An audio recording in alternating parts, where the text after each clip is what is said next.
Warren McCorriston was charged this week in relation to an alleged kidnapping of a 16-year-old girl at Gateshead in 1980.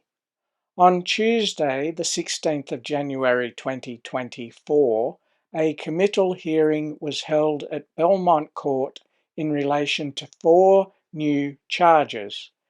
This was the leading news item on Newcastle's local NBN News at 6 p.m. that evening and was also reported in the next day's Australian and Newcastle Herald newspapers. But before I discuss what was reported, I think it is important to note that about 4 years ago, on the 4th of March 2020, Warren McCorriston was charged with attempting to kidnap a 10-year-old girl in 1979, the year before, at Blacksmiths. NBN Television also reported on this back in 2020. Today, the former Belmont man's case was briefly mentioned in Newcastle local court, and detectives came armed with a new charge, abducting a girl under 16 years from a lawful parent. Police allege it occurred in 1979 when the girl was just 10 years old. However, those charges were later dropped, apparently due to what was considered unreliable and possibly contaminated identification from a photo of Warren McCorriston in a Facebook post. I discussed this in more detail in my previous video with the title The Secret Life and Crimes Behind Warren McCorriston's Respectable Business Facade. I'll put the time code below and a link to this video in the description. At the end of this video, there will also be a link to the playlist it is from. If you watch nothing else in that playlist, I would particularly suggest watching the video titled 1979 Missing Girls Newcastle, Update on the Suspect, His Life, and any links to girls, January 2020. In that video, I discuss what I had learnt about the life of Warren McCorriston, including any possible links he may have had to the disappearances of 6 teenage girls over about a 12-month period in 1978 and 1979.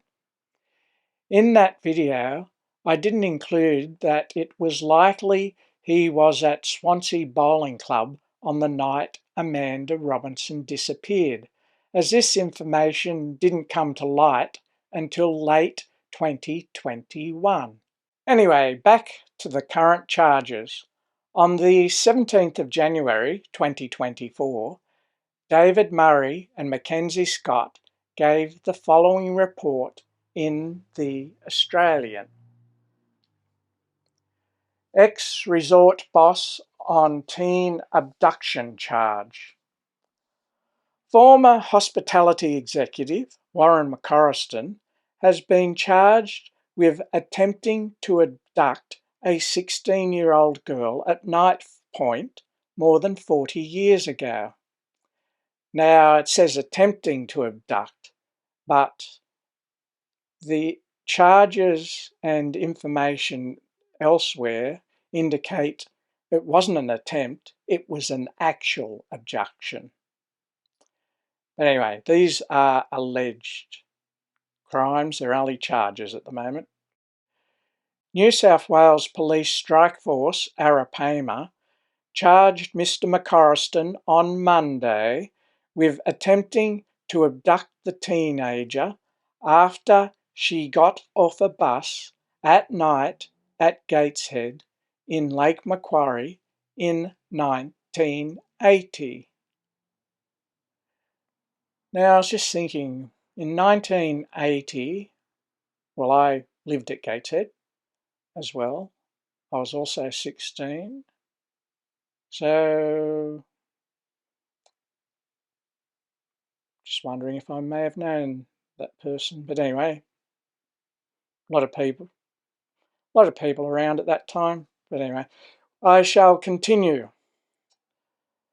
The alleged abduction attempt victim is understood to have come forward after publicity related to the investigations into the disappearances of Robyn Hickie, 18, and Amanda Robinson, 14. Hickie, a dental nurse who had previously attended the same school as Mr. McCorriston, was last seen at a bus stop on the Pacific Highway at Belmont North on Saturday, April 7, 1979. Now, I have mentioned in a few previous videos that bus stops and buses seem to have a lot to do with these disappearances. Actually, yeah, bus stops were a factor in 5 of the 6 disappearances I looked at. But a lot of people travelled by bus then, and now too, I suppose. Robinson disappeared after a school dance on April 20, 1979, so that was about 2 weeks later. After the dance, Robinson had caught a bus, the bus again, from Gateshead again, to Swansea, and was walking a few hundred metres to her home when she vanished. Mr. McCorriston, 62, former manager of the Daydream Island Resort, was listed to appear in Belmont Local Court on Tuesday, that's Tuesday this week, the 16th of January. The attempted abduction, the actual abduction it should be, which is alleged. The actual abduction is alleged to have occurred about 5 kilometres from where Hickie went missing, which was at Belmont North, and about 15 kilometres from where Robinson disappeared at Swansea. Previous suspects in the Robinson and Hickie cases have included serial killer Ivan Milat. Now, yeah, he was a suspect.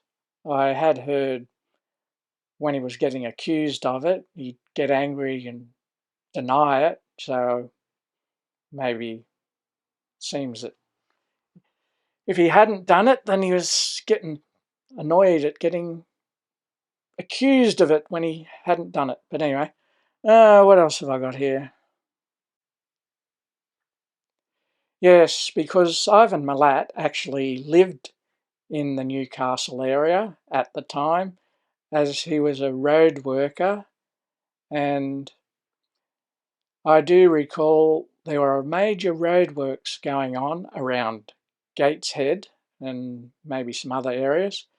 Yeah, so at the time, the highway at Gateshead was being widened, so it was dual lanes each way, because back then it was only a single lane. Anyway, I shall continue. So where were we up to here?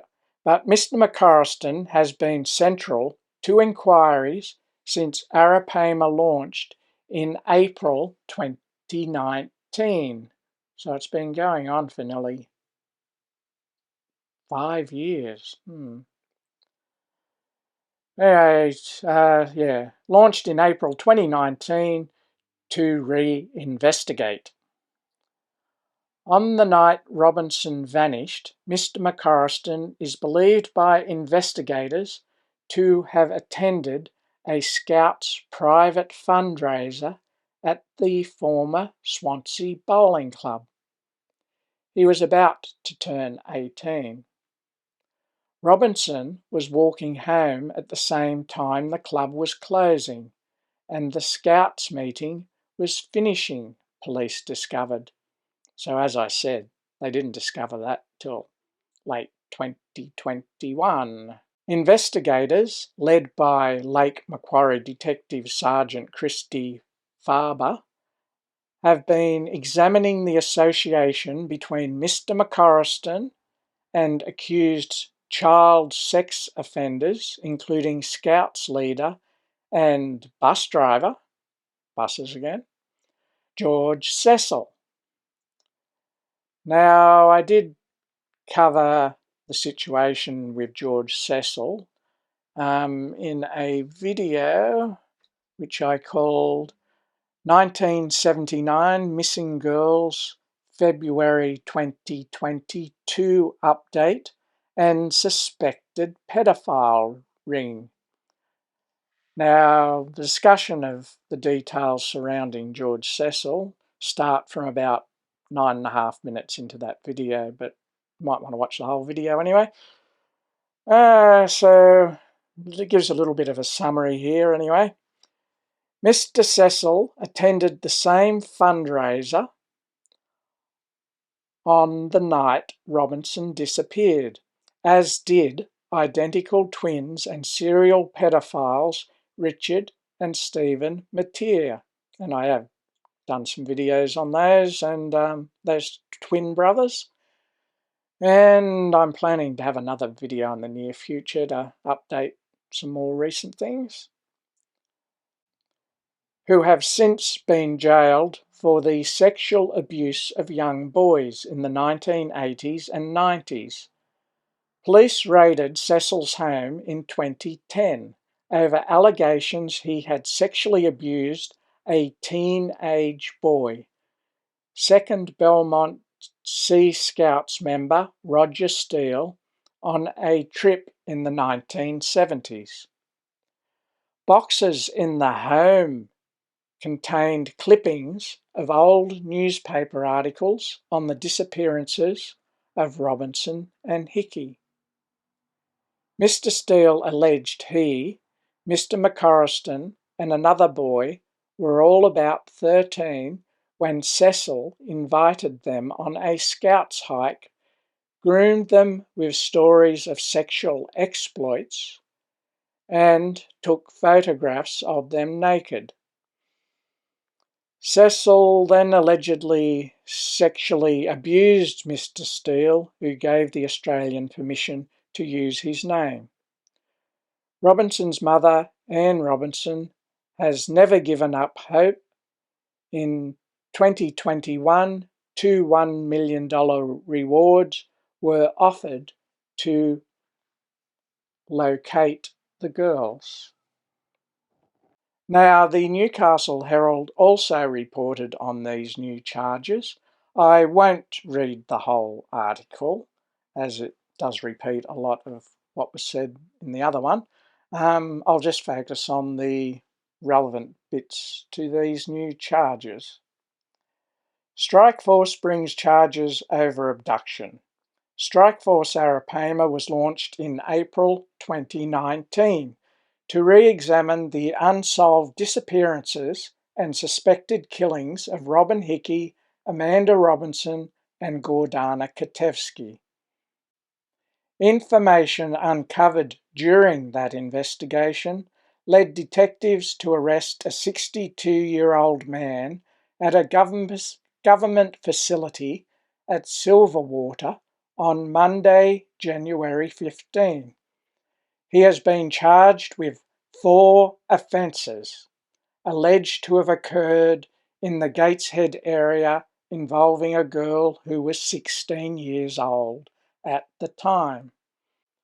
He faces allegations of forcible abduction of a woman with intent to carnally knowledge. So, forcible abduction, not attempted. Threatening injury to a person with intent to commit an indictable offence.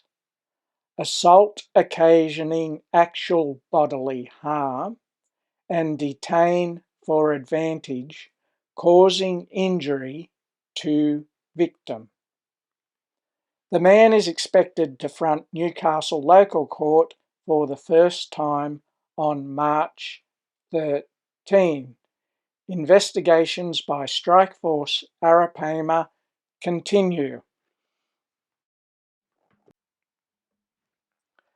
A report by Luke Costin in the Australian Associated Press adds a little more information. He states, the alleged victim has told police she was taken from Gateshead in the Lake Macquarie area and injured by a man, but survived. Now, Warren McCorriston is currently in jail. He was convicted to 8.5 years for other offences, which I've mentioned in previous videos. But he also had a 4.5-year parole period. So he can apply for parole after 4.5 years, which is backdated when he was originally arrested in January 2020. So the 4.5 years would end in July this year, 2024. So I expect he can apply in about 6 months' time, but given these charges and that he's likely to get more time if found guilty, I suspect even if he applied, he probably wouldn't get it. And the other thing is, there are also ongoing proceedings with sexual offences that occurred in Queensland, which I'll make a video soon, might upload it in the next couple of weeks, giving a bit more information on the Queensland charges. Okay, so Warren McCorriston's next appearance in court on the charges we've just talked about for the Gateshead abduction or alleged abduction will be on the 13th of March, so in about 8 weeks' time. I would suggest, if you've got any information on this or anything else that may help, even doesn't matter how small, to ring Crime Stoppers on 1800 333 000. I think you can also report online, but check that out if you like. So just on videos.